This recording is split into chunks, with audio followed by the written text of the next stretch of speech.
பச்சை பயிர் வச்சு இந்த மாதிரி ஒரு தடவை செஞ்சீங்கன்னு வச்சுக்கோங்களேன், பச்சை பயிருக்கே உங்கள் நாக்கு அடிமையாயிடும். அந்த அளவுக்கு ரொம்ப டேஸ்டியாக இருக்கும். இது செய்கிறது ரொம்ப ஈஸி தாங்க.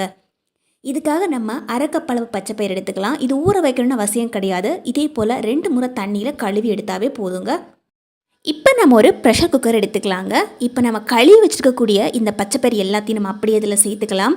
இது ஊற வைக்கணும்னு அவசியம் கிடையாதுங்க. நம்ம நினச்ச உடனேயே சட்டுன்னு எடுத்து செய்ய ஆரம்பிச்சிடலாம். இது நம்ம ஒரு முறை வறுத்து எடுத்துக்கலாம். நம்ம வறுக்கிறதால நல்ல வாசனையாக இருக்கும். அதே சமயத்தில் இதில் ஒரு எக்ஸ்ட்ரா டேஸ்ட்டு கிடைச்ச மாதிரியும் இருக்கும். அதுக்காக தான் நம்ம இதை வறுத்து செய்கிறோங்க. மீடியம் ஃப்ளேமில் வச்சுட்டு ஒரு 3 நிமிஷத்துக்கு வறுத்து விட்டுக்கிட்டே இருந்தீங்கன்னா இதோட நிறம் நல்லா மாறி வரும். நிறம் மாறி வந்தாவே இது நல்லா வறுபட்டுருக்கு அப்படிங்கிற மாதிரி அர்த்தம் தான். நம்ம கையில் ஒரு பருப்பு எடுத்து வாயில் போட்டு பார்த்தோன்னா நல்லா கடமுடாக இருக்கணும். அப்போ பருப்பு இன்னும் நல்லா வாசனையாக இருக்கும். இப்போது நம்ம வறுத்து வச்சுக்கக்கூடிய இந்த பருப்பு கூடவே இதுக்கு தேவையான அளவு தண்ணி சேர்த்துக்கலாம். நான் இன்றைக்கி 2 டம்ளர் அளவுக்கு தண்ணி சேர்த்துக்கிறேன். தண்ணியோட அளவு கொஞ்சம் முன்னப்பின இருந்தாலும் பரவாயில்ல. இது கூட மீடியம் சைஸில் இருக்கக்கூடிய 2 தக்காளி பழங்கள் சேர்த்துக்கிறேன். தக்காளி பழங்கள் கொஞ்சம் அதிகமாகவே சேர்த்துக்கும் போது டேஸ்ட்டு ரொம்ப அருமையாகவே இருக்குங்க. இதுக்கு தேவையான அளவு உப்பு, 1/4 ஸ்பூன் அளவுக்கு மஞ்சள் தூள், இது எல்லாத்தையும் சேர்த்துட்டு ஒரு முறை மிக்ஸ் பண்ணி விட்டுக்கலாம். இப்போ தண்ணி நல்லா சூடாயிடுச்சு, உப்பு நல்லா கரைஞ்சி வந்துடுச்சு. இப்போ நம்ம ப்ரெஷர் குக்கரை மூடி போட்டு விட்டுடலாங்க. இது 2லேருந்து 3 விசில் விட்டு வச்சாவே இது நல்லா வெந்து வந்துடும். இதுக்கு வெயிட் போட்டு விட்டுடலாம். இப்போ நம்ம ஒரு கடாய் எடுத்துக்கலாம். இதில் 2 ஸ்பூன் அளவுக்கு சமையல் எண்ணெய் சேர்த்துக்கிறேன். இப்போது எண்ணெய் நல்லாவே சூடாயிடுச்சுங்க. 1/2 ஸ்பூன் அளவுக்கு கடுகு சேர்த்துக்கிறேன். 1/4 ஸ்பூன் அளவுக்கு ஜீரகம் சேர்த்துக்கிறேங்க. 1/2 ஸ்பூன் அளவுக்கு பெருஞ்சீரகம் சேர்த்துக்கிறேங்க. இது நல்லா பொரிஞ்சு வரட்டும். பொரிஞ்சு வந்ததுக்கு அப்புறமா ஒரு பெரிய வெங்காயம் சின்னதாக கட் பண்ணி வச்சுருந்தேன். அதை நம்ம அப்படியே இதில் சேர்த்துட்டு ஒரு முறை இதே போல் வதக்கி விட்டுக்கலாம். வெங்காயத்தோட நிறம் கொஞ்சம் மாறி வந்துச்சுன்னா டேஸ்ட் நமக்கு நல்லாவே இருக்கும். வெங்காயம் வதங்கிட்டு இருக்கும்போது இதுக்கு தேவையான அளவு உப்பு சேர்த்துக்கிறேன். 1/2 ஸ்பூன் அளவுக்கு கல்லுப்பு சேர்த்துக்கிறாங்க. இப்போ நம்ம இந்த வெங்காயத்தை ஒரு முறை நல்லா வதக்கி விட்டுக்கலாம். ஹை ஃப்ளேமில் வச்சுட்டு கைவிடாமல் அப்படியே வதக்கிட்டே இருந்தீங்கன்னா வெங்காயத்தோட நிறம் நல்லா சூப்பராக மாறி வரும்.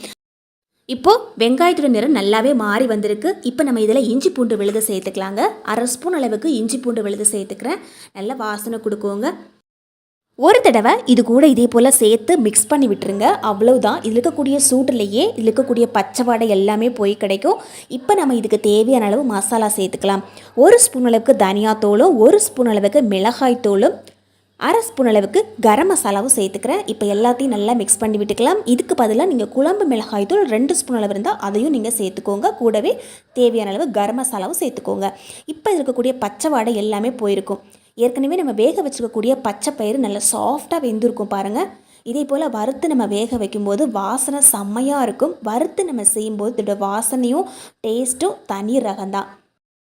இப்போது ஒரு கரண்டி வச்சோ அல்லது ஒரு மத்து வச்சோ இதே போல் கடைஞ்சி விட்டிங்கன்னா தக்காளி நல்லா கடைஞ்சி வரும். அதே மாதிரி அந்த பருப்பும் ஒன்றோட ஒன்று சேர்ந்து நல்லா மிக்ஸ் ஆகி வரும். இதை நீங்கள் அப்படியே வச்சு கூட செய்யலாங்க. ஆனால் இதே போல் கடைஞ்சி எடுக்கும்போது டேஸ்ட் நல்லாவே இறங்கும். நம்ம சாப்பிடும்போது நல்லா எக்ஸ்ட்ரா டேஸ்ட்டு கிடைச்ச மாதிரி இருக்கும். இப்போது ஓரளவுக்கு இதை கடைஞ்சி விட்டுக்கோங்க. நம்ம ஏற்கனவே மசாலா எல்லாம் சேர்த்துருக்குறோம். நம்ம வேக வைக்கும்போது அதில் சேர்த்துக்கக்கூடிய தண்ணியோட அளவு கொஞ்சம் கரெக்டாகவே இருக்கும். அதை நம்ம அப்படியே இதில் சேர்த்துக்கலாம். தண்ணி தேவைப்பட்டால் நீங்கள் எக்ஸ்ட்ரா கொஞ்சம் தண்ணி இப்போதைக்கு சேர்த்துக்கோங்க. இதுக்கு தேவையான அளவு உப்பு, காரம் எல்லாம் கரெக்டாக இருக்கான்னு நம்ம இப்போ செக் பண்ணிக்கலாம். இப்போ இதை 1 நிமிஷத்துக்கு அப்படியே கொதிக்க விட்டுக்கலாங்க. 1 கப்பளவு கோதுமை மாவில் 3/4 கப்பளவு தண்ணி சேர்த்து தேவையான அளவு உப்பு சேர்த்து சப்பாத்தி மாவு பதத்துக்கு பிசைஞ்சு எடுத்து வச்சுக்கிறேன். இப்போ அதில் ஒரே ஒரு உருண்டை மட்டும் இதே போல் தனியாக எடுத்துக்கிறேன். இப்போ அதில் கொஞ்சமாக மாவு போட்டு இதே போல் தட்டி எடுத்துக்கிறாங்க. என்ன இது சப்பாத்தி செய்கிறதுக்கெல்லாம் எங்களுக்கு தெரியாதா அப்படின்னு நினைக்காதீங்க. இதில் ஒரு முக்கியமான ஒரு விஷயம் இருக்குது. அது சொல்கிறதுக்காக தான் நான் இப்போ இதை உங்களுக்கு செஞ்சு காமிச்சேன். இப்போ இதே போல் நல்லா பரத்தி எடுத்துக்கோங்க. இதில் வறுத்த எள்ளு 1/4 ஸ்பூன் எடுத்துக்கோங்க. அதில் கொஞ்சமாக இதே போல் தூவி விட்டுக்கோங்க. அதே போல் கோதுமை மாவு அதுலேயும் கொஞ்சமாக எடுத்து ஒரு சிட்டிகை அளவுக்கு மட்டும் இதே போல் சேர்த்து இதே போல் ஸ்ப்ரெட் பண்ணி விட்டுக்கோங்க.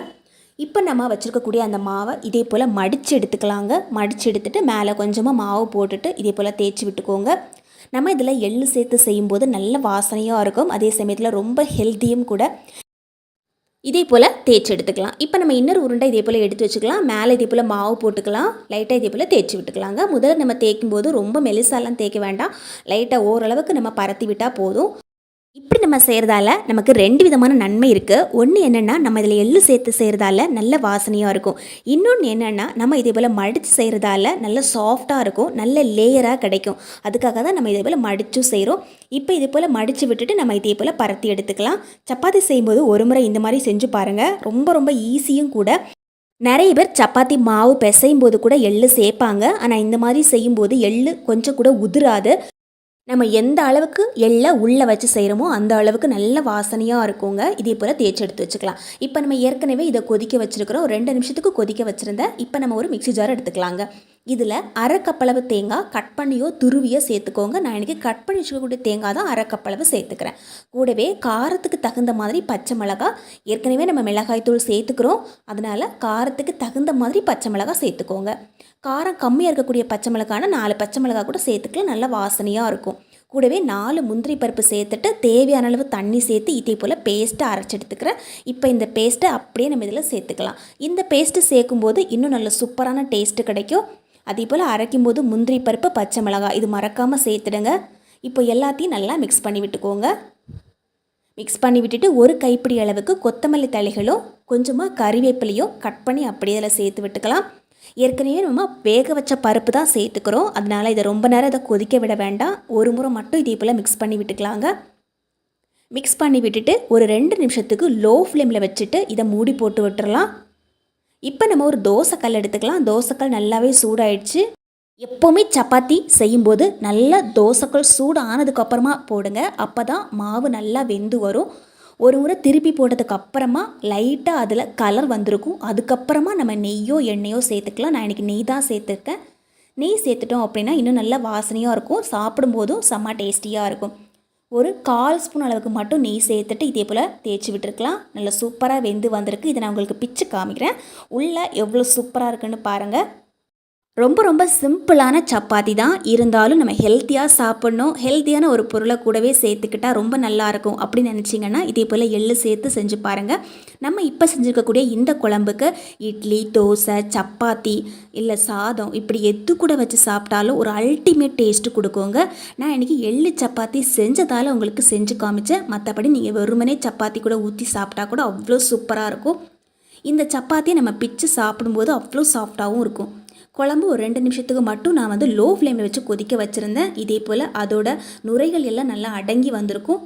நம்ம கரண்டில் எடுத்து பார்க்கும்போதே கிரேவி சூப்பராக இருக்கும், நல்ல வாசனையாக இருக்கும். ப்ரெஷர் குக்கரில் பருப்பை வறுக்கும் போதே இன்னொரு அடுப்பில் நீங்கள் கடாயில் செய்ய ஆரம்பிச்சிட்டிங்கன்னா ஒரு 5 நிமிஷத்துக்குள்ளேயே செஞ்சு முடிச்சிடலாங்க. ரொம்ப ஈஸியும் கூட, அதே சமயத்தில் எல்லாத்துக்கும் செட்டும் ஆகும். வீட்டில் காய் எதுவுமே இல்லை, டேஸ்டியான ஒரு குழம்பு செய்யணும், பச்சை பயிறு மட்டும்தான் இருக்குது அப்படின்னா கூட 2 தக்காளி போட்டு இதே மாதிரி டேஸ்டியாக செஞ்சு கொடுத்து பாருங்கள். கண்டிப்பாக வாரத்தில் 2 முறையாவது கொடுங்கன்னு கேட்டு வாங்கி சாப்பிடுவாங்க. அந்த அளவுக்கு அருமையான டேஸ்ட்டில் இருக்கும். இப்போ நம்ம சப்பாத்தியை பிச்சு பார்க்கலாம். உள்ள எள்ளெல்லாம் எப்படி இருக்குது பாருங்கள், அப்படியே இருக்கும், கொஞ்சம் கூட உதிர்ந்து விழாமல். வீட்டில் ஸ்பெஷலாக யாராவது வந்திருக்காங்க, ஆனால் ஸ்பெஷலாக அவங்களுக்கு ஏதாவது செஞ்சு கொடுக்கணும், அதே சமயத்தில் ஈஸியாகவும் இருக்கணும் அப்படின்னு நினச்சிங்கன்னா இந்த மாதிரி செஞ்சு கொடுத்து பாருங்கள். கண்டிப்பாக சூப்பராக இருக்குன்னு சொல்லுவாங்க. வீடியோ பிடிச்சா லைக் பண்ணி ஷேர் பண்ணுங்கள். கண்டிப்பாக ட்ரை பண்ணி பாருங்கள்.